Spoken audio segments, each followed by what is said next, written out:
Kali ini aku akan kasih tahu ke teman-teman semuanya.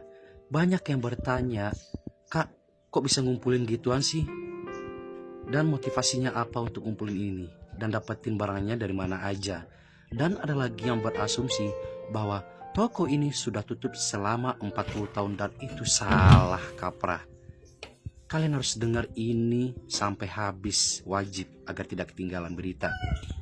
Berawal sejak aku SD yang suka baca buku-buku Pedanka di perpustakaan, suka melahap setiap bacaan buku ini di jam istirahat. Dan pada akhirnya dari SMP, SMA hingga akhir tahun 2021 aku mulai hunting buku-buku dari loak ke loakan. Bukunya random apa aja. Awalnya aku suka baca buku-buku berkaitan dengan sejarah, budaya, dan masa lalu.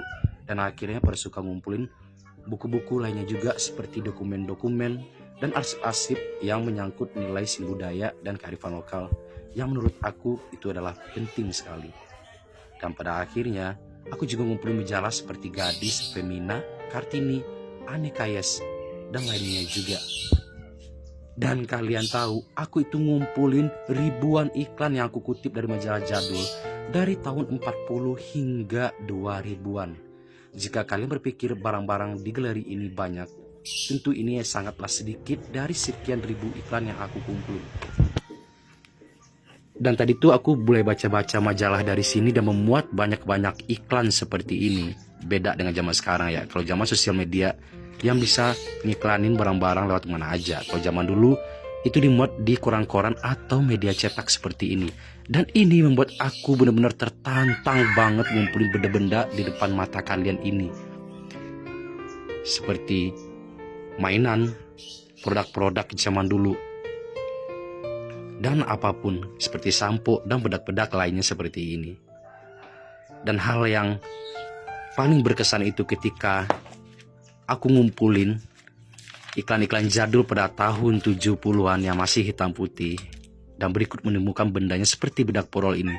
Inilah kepuasan yang luar biasa. Dan setiap penikmatnya ada suka duka dari setiap produk tersebut. Yang ada kesan-kesan atau something tersendiri bagi penikmatnya.